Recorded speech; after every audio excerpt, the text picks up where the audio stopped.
Merry meet and welcome to Psalmic Saturday here at Ariel's Corner. This is Ariel Gatoga and we are streaming live on YouTube.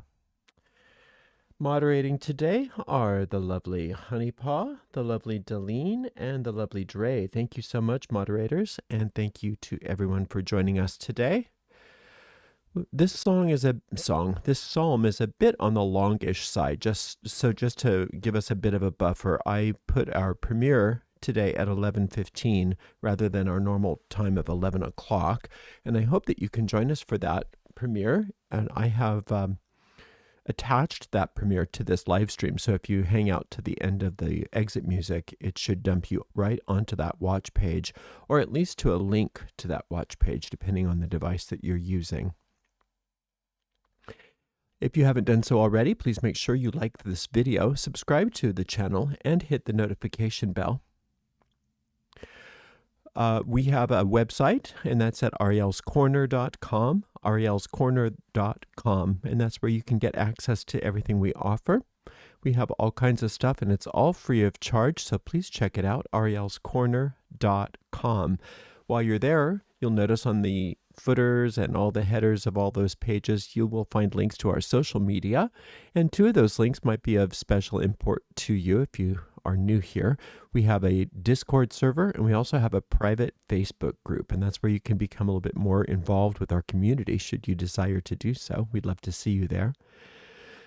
We have a chat thread open on this stream, so if you have any questions for me, you can put them right in the chat thread, and provided I'm not going over too much, we will answer those questions today. If I run out of time and I can't get to your questions, you can bring them on over to the Discord server or to that private Facebook group, and we'll take care of it there. Our shop is located at arielscornershop.com, arielscornershop.com. We also have a podcast hub where you can find our podcasts in a little bit more of an orderly format.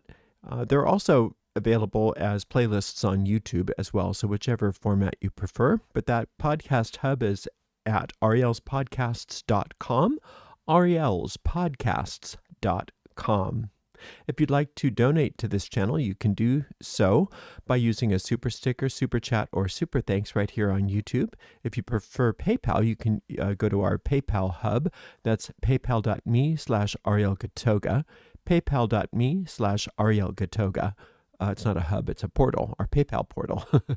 Or just for the normal giving, like with credit cards or debit cards, Apple Pay, all the normal ways that people like to pay, you can just use the donate link in the footer of the pages on our website, arielscorner.com.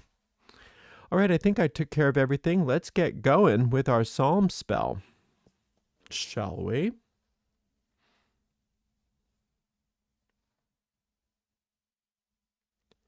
Today we are working Psalm 35. Some traditional magical uses for Psalm 35 include for victory in court, to be vindicated when falsely accused, and it's also sometimes used to get someone to contact you or to call you, and also to remove obstacles from your path. Today we are going to gear Psalm 35 toward standing up to powers that be. So if there's something in your life that seems really powerful that you can't stand up to it, this psalm will help you and be able to get you on a level playing field. Psalm 35 is one of the cursing psalms, so if you're doing that 10-day psalm curse, this is going to be one of the psalms that you use. You can also use Psalm 35 for some other purpose, because in reality, any psalm can be used for any purpose, ultimately. So if you don't like any of the purposes we're using the psalm for today, whatever the seeds of wisdom and magic that we find within the psalms, just you can just orient them toward whatever it is that you're working with. You can orient them toward whatever you're dealing with, whatever you're bringing to the psalm. The way we work psalm magic is simple, easy, and effective. We take our psalm and we speak it out loud all the way through once without stopping. This is called an incantation. Then we go back through that psalm and we search for hidden, occult meanings that lie deep within the psalm. And as we search for these meanings and we find them, we also try to apply them to whatever the situation is that we brought to the psalm. And by doing this, we dislodge those magic seeds, of which there are an infinite amount in any psalm. And those seeds get planted right in the depths of our mind, where they take root, they grow, they blossom forth, and they bear fruit after their kind. And that's precisely what you and I are going to do together right now with Psalm 35.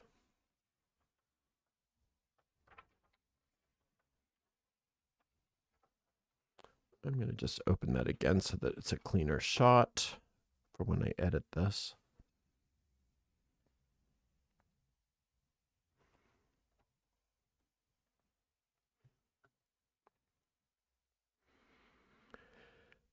Plead my cause, O Lord, with them that strive with me. Fight against them that fight against me. Take hold of shield and buckler, and stand up for mine help. Draw out the spear and stop the way against them that persecute me. Say unto my soul, I am thy salvation. Let them be confounded and put to shame that seek after my soul. Let them be turned back and brought to confusion that devise my hurt. Let them be as chaff before the wind, and let the angel of the Lord chase them. Let their way be dark and slippery. Let the angel of the Lord persecute them. For without cause they have hid for me their net in a pit, and without cause they have digged for my soul. Let destruction come upon him at unawares, and let his net that he hath hid, catch himself. Let's do that whole verse again. Let destruction come upon him at unawares, and let his net that he hath hid catch himself. Into that very destruction let him fall. And my soul shall be joyful in the Lord. It shall rejoice in his salvation. All my bones shall say, Lord, who is like unto thee, which deliverest the poor from him that is too strong for him, yea, the poor and the needy from him that spoileth him? False witness did rise up. They laid to my charge things that I knew not. They rewarded me evil for good, to the spoiling of my soul. But as for me, when they were sick, my clothing was sackcloth. I humbled my soul with fasting, and my prayer returned unto mine own bosom. I behaved myself as though he had been my friend or brother. I bowed down heavily as one that mourneth for his mother.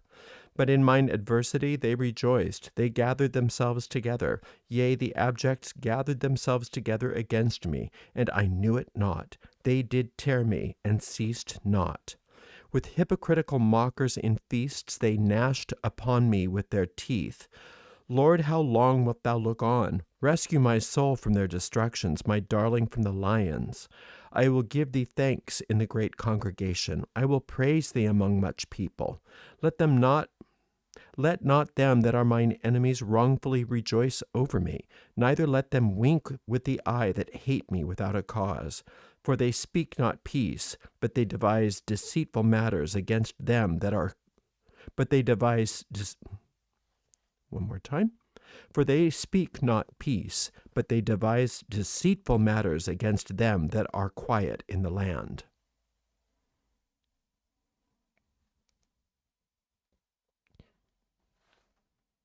Did I go too many? I had the wrong... Here it is. Sorry about that. Obviously reading from a different source than this book. Where was I? Yea, they opened their mouth wide against me, and said, Aha, aha, our eye hath seen it. This thou hast seen, O Lord, keep not silence. O Lord, be not far from me. Stir up thyself, and awake to my Stir up thyself, and awake to my judgment, even unto my cause, my God and my Lord.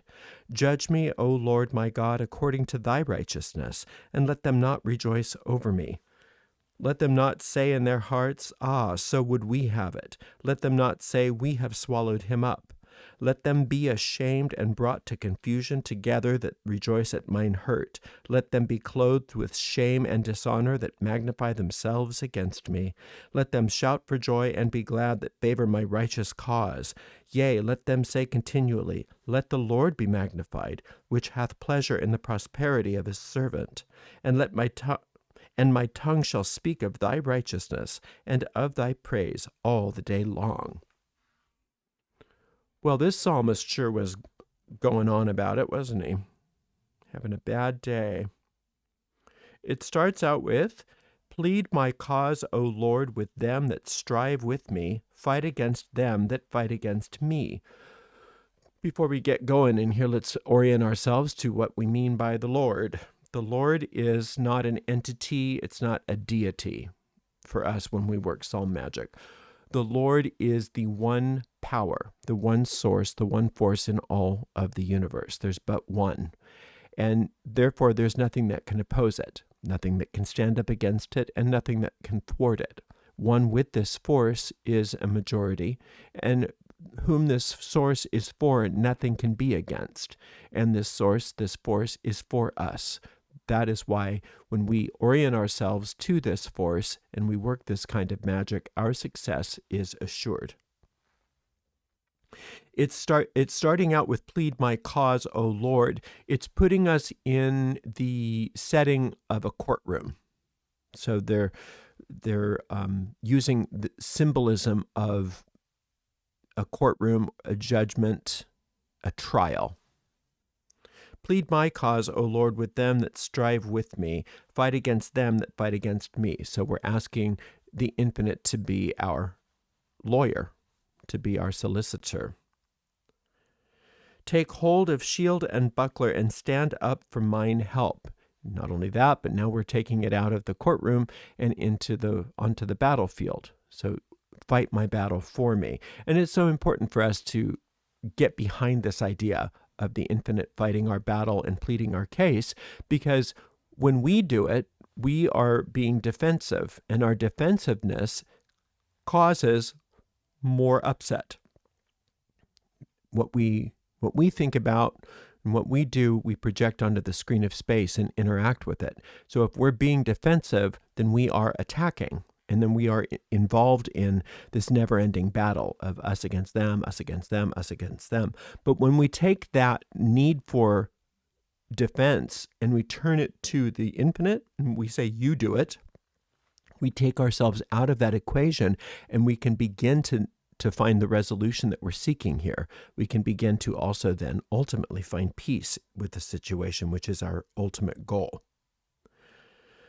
Draw out also the spear and stop the way against them that persecute me. Say unto my soul, I am thy salvation.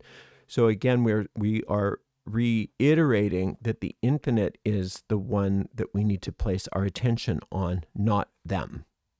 If we try to fight this battle, we are either going to lose or we are going to escalate the battle and elongate it and perpetuate it. And what we want to do is end it. We want to be victorious. And the only way to do that is by letting the infinite do the work for us and letting the infinite be the salvation. Let them be confounded and put to shame that seek after my soul. Let them be turned back and brought to confusion that devise my hurt. Now, if you're dealing with some power that is outside of you that is really coming after you, or it feels like they're coming after you, and they either desire your destruction or they couldn't care less about your destruction, we have to, in addition to addressing the situation, we have to address the underlying thought form that exists in our minds. And when we address the underlying thought form that exists in our minds, the situation on the external must take care of itself. It must be reflected. Everything in the physical universe rearranges itself to reflect that inner harmony that we are obtaining. So when it says, let them be confounded and put to shame that seek after my soul, it's very tempting to just say, yeah, go sick 'em, God, as if it's happening outside of us. And what we want to do is think magically. And we think, well, what is the who's seeking after my soul internally? It's my own self-destructive thought patterns. It's my own ego mind. It's my own need to prove my unworthiness. It's my own need to prove my separation from the infinite. So we're saying, I don't want any of that. I don't want these separate thought forms within me, these separated thought forms within me, these thought forms of self-destruction within me that are the cause of these problems. Now, even if you don't want to go as far as to saying that they're the cause of the problems, they definitely feed the problems. So we know that if we take all of our investment out of that ego mind from within us, that this situation is going to evaporate. So let them be confounded and put to shame that seek after my soul. Let them be turned back and brought to confusion that devise my hurt. The thing that's devising your hurt is your own desire for self-destruction, your own self-destructive tendencies, which many of us don't believe we have. Until we sit and watch, until we take some real honest looks at ourselves, our deep mind, and say, okay, I've got some patterns. I've definitely got some neuroses. I've got some problems. And so we are taking all of those neurotic patterns of self-destruction and saying, here, you take care of it for us. We don't know how to deal with it. Let them be as chaff before the wind, and let the angel of the Lord chase them. So your birth angel is going to chase away all of those evil thought forms. And that's just a poetic gesture. That's a poetic gesture. The reality is that there's no chasing away, because those evil thought forms don't really exist. When the light is turned on, which is what we're asking to be done here, we recognize that the darkness can't be there. All those shadows are as nothing. So remember that this is very poetic so that we can get into the drama of the whole thing, but there is no chasing away of anything. The angel just simply looks and tells the truth about it and says, these things don't really exist. They are phantasms. They are nothing. And we are claiming their nothingness. Let their way be dark. Let their way be dark and slippery, and let the angel of the Lord persecute them. All evil destroys itself when we take our investment out of the equation. When we no longer prop up these evil thought forms, they collapse under their own weight because they don't really exist. And all of the stuff that is reflected in that in the world, you're going to notice that all collapses under its own weight as well. It's like having if you turn on a flashlight, the turning on of the flashlight doesn't only happen in the flashlight. It also happens wherever it's pointed in the room. Both are the same. It's simultaneous. So when you deal with your inner thought forms, the external expressions of those thought forms simultaneously and immediately are taken care of. For without cause they hid for me their net in a pit, which without cause they have digged for my soul. There is no cause.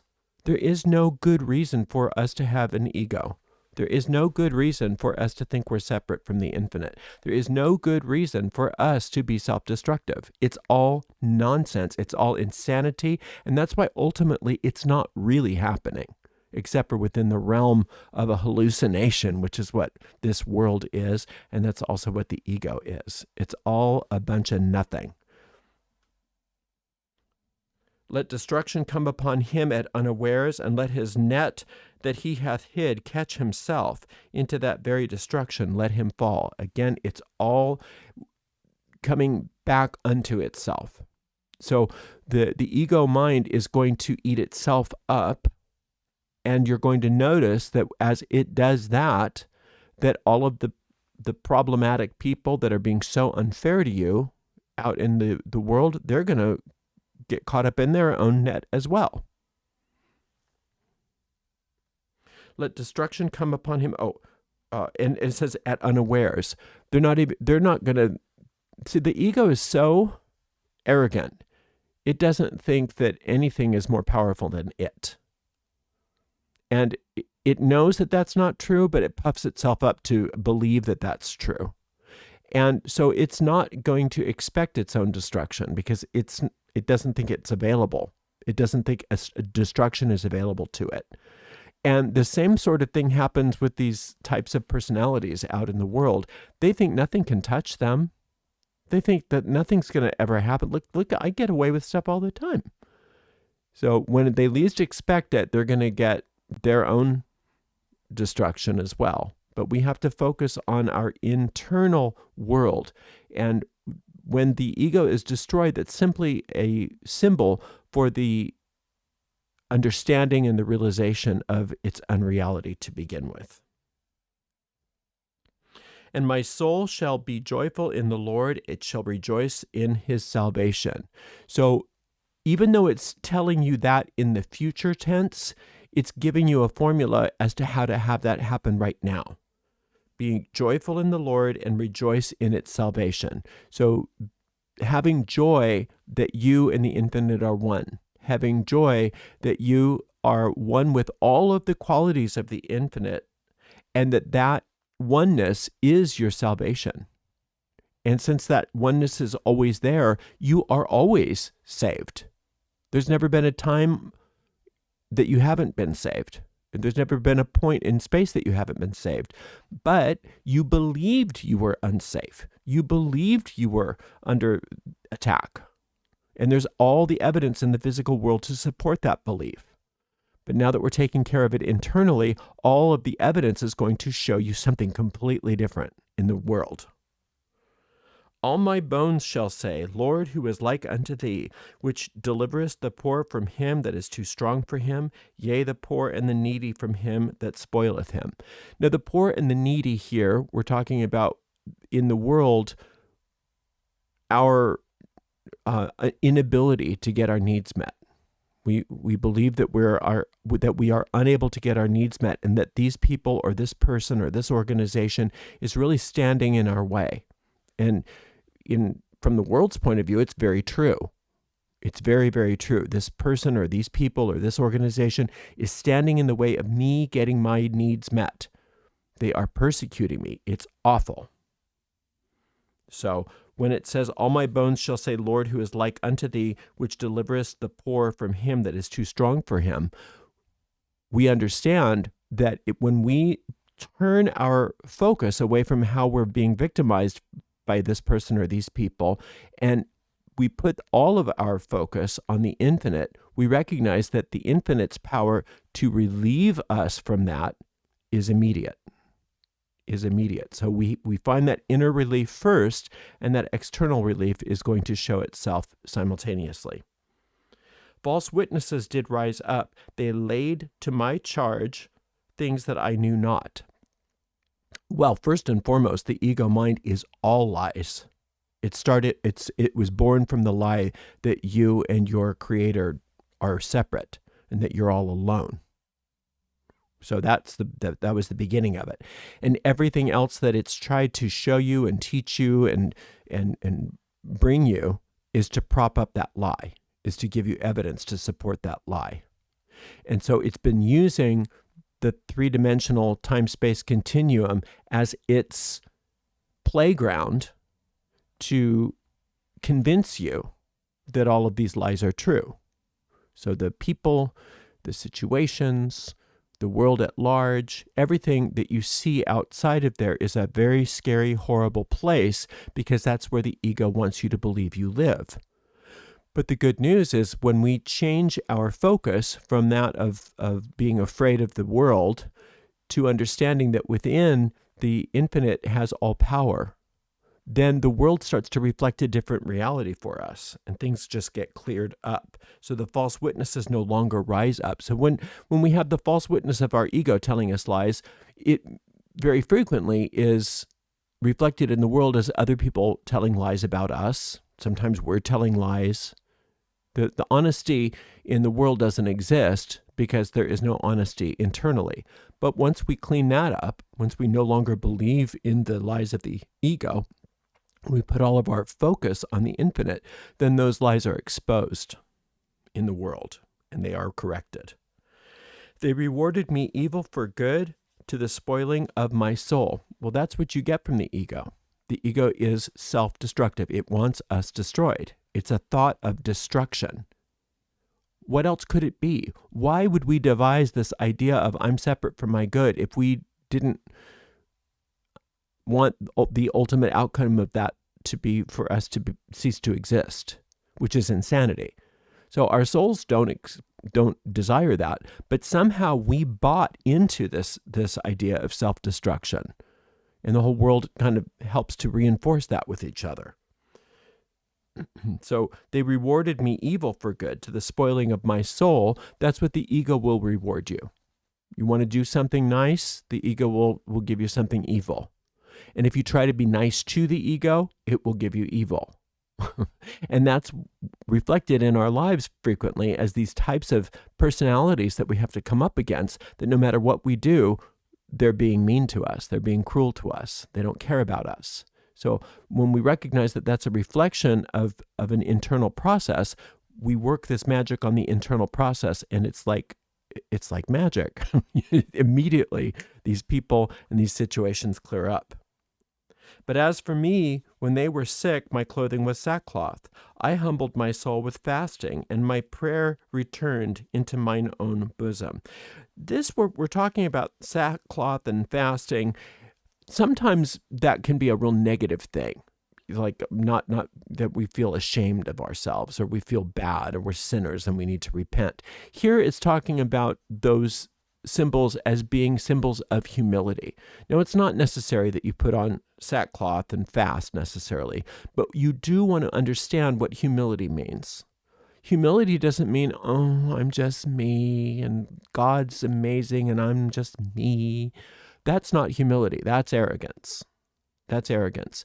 And so your arrogance of thinking you're not good enough, that you're faulty, that you're defective, that you're therefore vulnerable and at the effect of evil forces, that's all arrogant thinking that's been devised by the ego mind.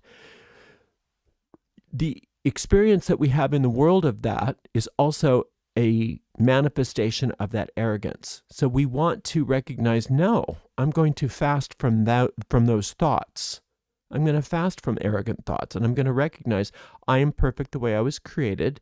The infinite loves me exactly as I am. There's absolutely nothing about my soul that needs to change, and everything about my personality that's not reflecting that is now falling away from me. And since it's all falling away from me, there is nothing in the physical world that is going to reflect that anymore. And so I can't wait to see how this all resolves itself. It says, I humbled my soul with fasting, and my prayer returned into mine own bosom. So when it's saying that it returns into your own bosom, what that is represented, what that represents is that as you recognize your own worth, that your own worth is reflected in the circumstances of your world. I behaved myself as though he had been my friend or brother. I bowed down heavily as one that mourneth for his mother. You can't make the ego your friend because the ego doesn't have friends. The ego's not a real thing. The ego's a habit of thinking, and it has absolutely no life force. And so you don't want to try to convince the ego of anything or become pals with the ego or argue with the ego or try to kill the ego or do anything with the ego other than disregard it. You take your focus off the ego and place your focus on the infinite. The infinite will take care of the ego mind for you because it doesn't really exist. But all of the shadows that are cast onto the screen of space by the ego will thus disappear immediately. But in mine adversity they rejoiced, and gathered themselves together. Yea, the abjects gathered themselves together against me, and I knew it not. They did tear me, and ceased not. So this may be happening to you. This may be happening to you, that there are people, a person, organizations, government, whatever it is, that seems to be out to get you, that seems to be out to destroy you. And it's very good for the ego when you get all caught up with that. Because then the ego recognizes, oh, good, they think it's happening outside of themselves. I'm safe. But if you stop for a minute and say, this is nothing but reflections of something that's going on inside me, and you turn your focus back inward, then things really can start to heal for you. and you understand that the ego is rejoicing and gathering against you and tearing you apart. And it says, and I knew it not, but they teared at me, and it ceased not. So your ignorance of what the ego is doing to you is what's causing it to perpetuate. What's causing that to perpetuate. And so the way that you stop it in its tracks is you recognize it for what it is, and then you pivot and turn to the infinite instead and let the infinite take care of it. But the infinite won't do anything without you asking, without your permission and without your invitation, because of your free will. So you have the freedom to have these thoughts. You have the freedom to have this false sense of self. You have the freedom to have this ego mind. And you have the freedom to have all of these problems that the ego is causing for you. And of course, you might think, well, I never asked for this. Well, you may not have asked for it specifically, but by entertaining these thoughts, you did ask for it. It's like praying for it. And it's saying that I knew it not. You didn't mean to. You didn't know that's what you were doing. But that's the whole game of the ego. It's not telling you, oh, by the way, this kind of thinking is going to make your life miserable. It's not going to tell you that. So the psalm is telling you that.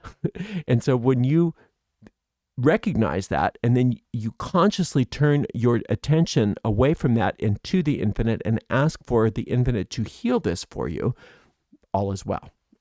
Everything gets taken care of. With hypocritical mockers in feasts, they gnashed upon me with their teeth. So if anything like that is happening in the world, guess where its origin is? Inside your mind. Hypocritical mockers in feasts. The ego is the ultimate hypocrite. It's never going to tell you anything honest. It's never going to do anything except for hurt you. And so when you feel as though you're being gnashed, eaten alive by the world, recognize where that origin is and disown it. Disown it. Relinquish it. Any part of this that's in my mind, I relinquish. Lord, how long wilt thou look on? Rescue my soul from their destructions, my darling from the lions. It's as if the infinite is just looking and saying, well, hope that this all works out for you. Because in a way, that's what is happening until we invite it in, until we invite this power to be in charge. Anytime we take our power back from the infinite and say, oh, I'm going to think these thoughts all by myself, the infinite has to wait for you. It's not going to force you. So it seems like the infinite doesn't really do much, but look and observe all of your suffering and say, oh, I hope that goes okay for you one day. But it's really not what's happening. It's that we are taking control of our minds in the way that is destructive. Instead of saying, I don't know what to do about this, you take care of this for me. And it's not only you take care of the problems in the world for me. That's not really a good prayer. A good prayer is you take care of what's going on in my mind. Take care of my thoughts about it. Because then you're getting a hold of that flashlight in your hand. And you're taking care of where that flashlight is pointing, etc., etc. I will give thee thanks in the great congregation. I will praise thee among much people. Again, it's putting it into the future tense. A lot of people, when they read this, they act as though it's a quid pro quo. You fix this, and I'll give you praise. I don't read it that way.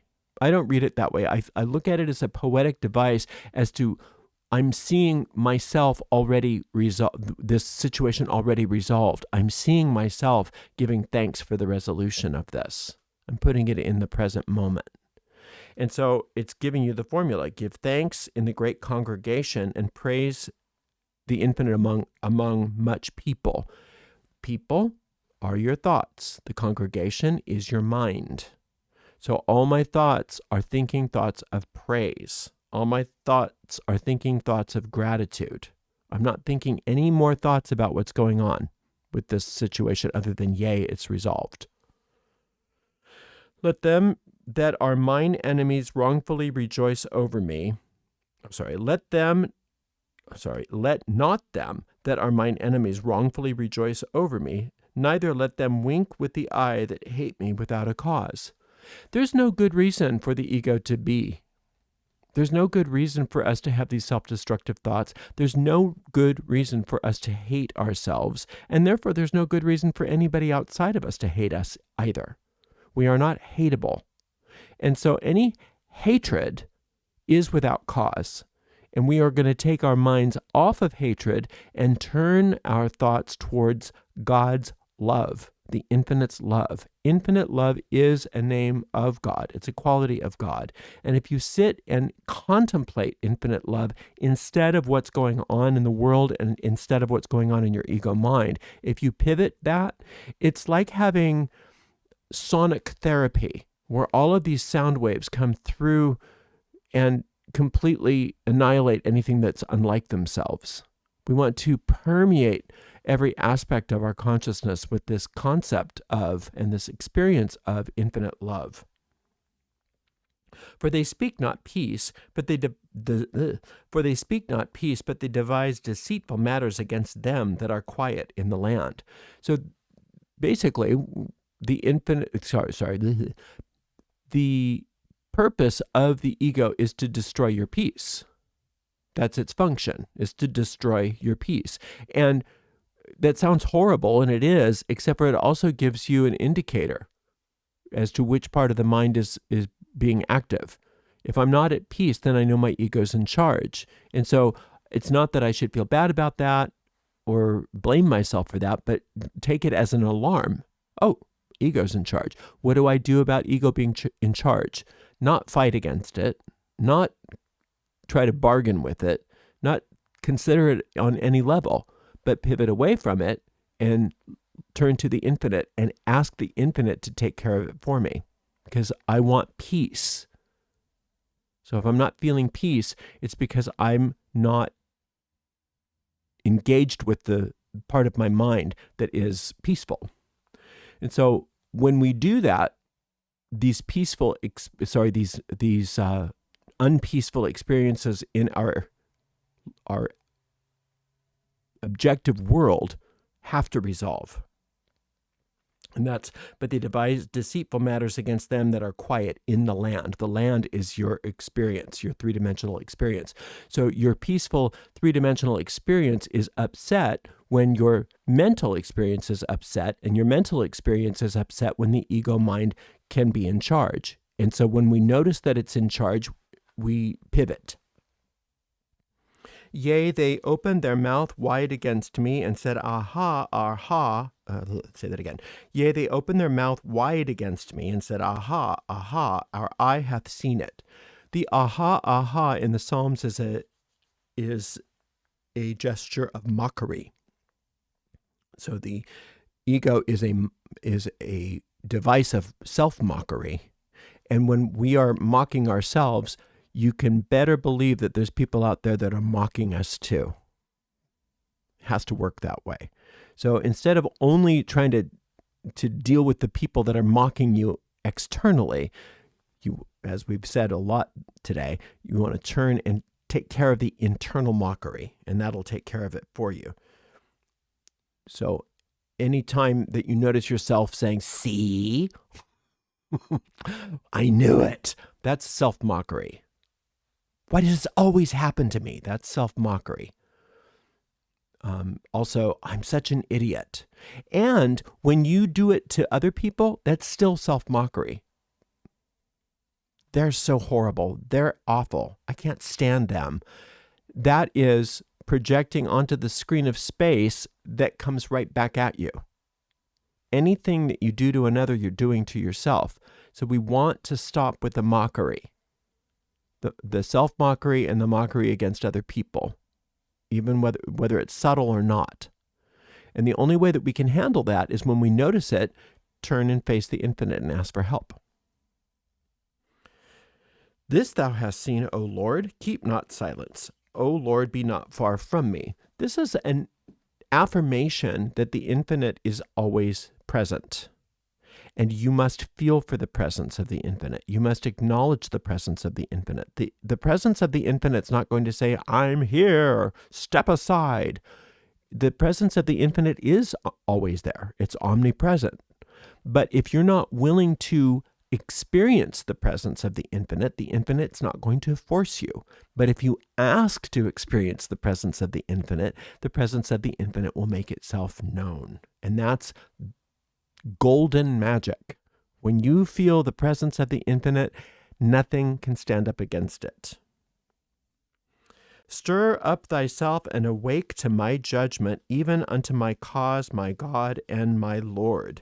So this is you feeling for the infinite. The infinite doesn't have to stir it up, but we are using that as an image that we're stirring it up. We're feeling the infinite. We're going to replace the experience of feeling the presence of the infinite.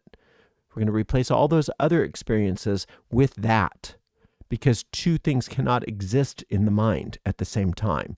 So all of the mockery, all of the problems, all of the persecution, all of that stuff that's been consuming us, we are saying, no, I'm going to stir up the experience of the infinite within me. And when you do that, all that other stuff gets dissolved, because you can't do both at the same time. That's the servant can't serve two masters idea. Judge me, O Lord. Judge me, O Lord, my God, according to thy righteousness, and let them not rejoice over me. When we're asking for the infinite's judgment according to righteousness, we're asking for the infinite to recognize our righteousness. The infinite's judgment of us is a sorting out process, where the infinite will say, yes, you are fabulous. All these other things that aren't fabulous, they don't belong to you, so we're going to get rid of those. But you have to ask for it. And here we did. Judge me, O Lord, my God, according to thy righteousness, and let them not rejoice over me. They can't rejoice over you when they are dissolved. So those thoughts that were rejoicing over your own destruction, over your own pain, over your own upset, all those thoughts are dissolved in the presence of the infinite. And a lot of people say, oh, I don't rejoice over pain. I don't. Yes, you do. All of us do. We are preoccupied with it. We may not look at it as rejoicing, but we're sure interested in it. We're sure really quick to look it up and to peek and see, is it still there? You know, so when it's saying rejoice, it means being interested in. So you're no longer interested in it. You're no longer preoccupied with your pain. You're no longer preoccupied with the destructiveness of the ego and thus those people in your life that seem so destructive to you. You're no longer interested in them. They hold no more, they don't take up any more real estate in your mind. The only thing that takes up the real estate in your mind is the infinite. And the infinite knows what to do with the thoughts and thus those people in those situations. Let them not say in their hearts, ah, so would we have it. Let them not say, we have swallowed him up. That's what the ego really believes. The ego really believes that it's going to triumph, which is really sad.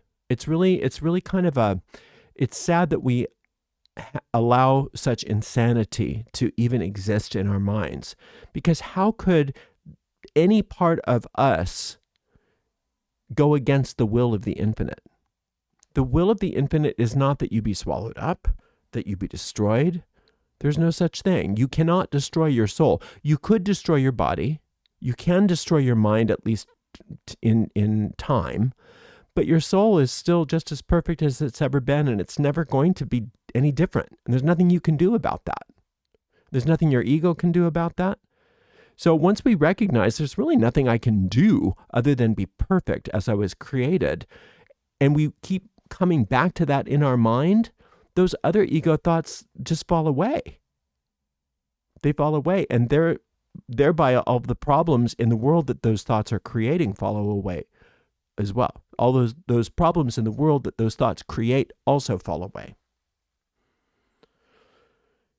Let them be ashamed and brought to confusion together that rejoice at mine hurt. Let them be clothed with shame and dishonor that magnify themselves against me.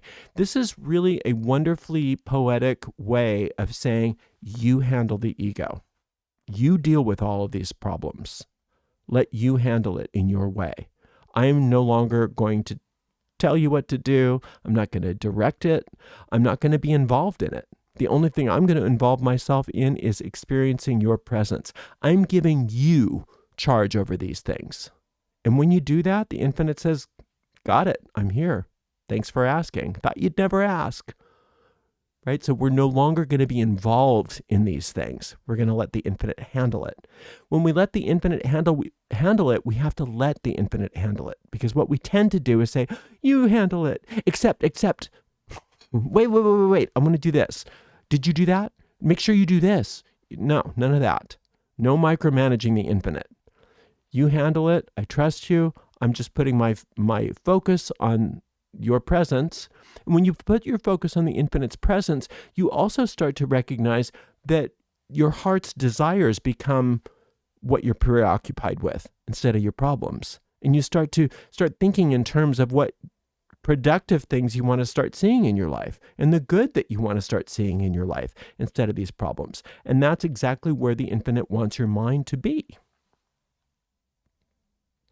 Let them shout for joy and be glad that favor my righteous cause. Yea, let them say continually, let the Lord be magnified, which hath pleasure in the prosperity of his servant. So the infinite has pleasure in your prosperity. The way that you are the infinite servant is not that you're some lowly servant in a peasant class working for the aristocracy. You're the servant in that your work in the world is holy work. And that anything that you do in the world that isn't holy work is you wasting time. So you being the infinite servant is you being willing to say, what do you want me to do? What do you want me to say? Where do you want me to go? How do you want me to act here? You asking for help. You asking for guidance. And as you do that, the Lord is magnified. The infinite is magnified because you are recognizing your purpose, your function is a very holy purpose, a very holy function. You're not a nothing. You're not a little fleck of dust. You're not an insignificant particle, which is what the ego has been trying to prove to you with all of these problems in the world. Once you get that you're not any of that, you asking to be guided and led is you being guided and led into your righteousness, into your power, and all of the wonderful things you came here to do, be, and have. That's letting the Lord be magnified and having pleasure in your prosperity, having pleasure in your success. That's the infinite. The infinite loves when you succeed. And when it says, let them shout for joy and be glad that favor my righteous cause, first and foremost, let all of the thoughts in your mind shout for joy and be focused on that. And anything that's not in your mind that doesn't favor that, let the infinite handle that. Let the infinite sort through that. But also, you could even see this as all of the host of heaven. Can you imagine the feeling? We think we're so insignificant, right? But the entire host of heaven is going, yay, look what they did. Look at what they're doing. Woohoo! They're all on your side. All of the angels, all of the gods, all of the everything that's wonderful in the universe, all of the creative principle of the universe is all rallying behind you. That's how significant you are. And my tongue shall speak of thy righteousness and of thy praise all the day long. And let's, again, recognize when it's saying that we're going to do this in the future, let's do it now, because that's the formula for you having success in this spell. Your tongue shall speak of the righteousness of the infinite. That doesn't mean that you're going to proselytize, that you're going to preach to people about the infinite. It means that you're not talking about your problems anymore. You're only talking as you're being guided to talk. You're being led as to how to use your words. What do you want me to say? What should I say here? And the infinite says, well, how about this?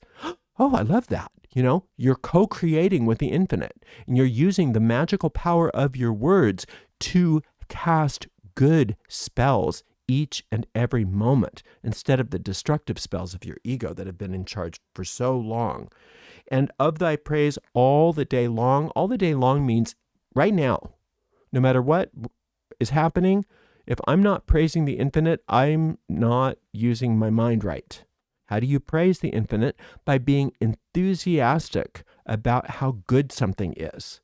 And it's not just some external deity that, remember, we don't want to do that.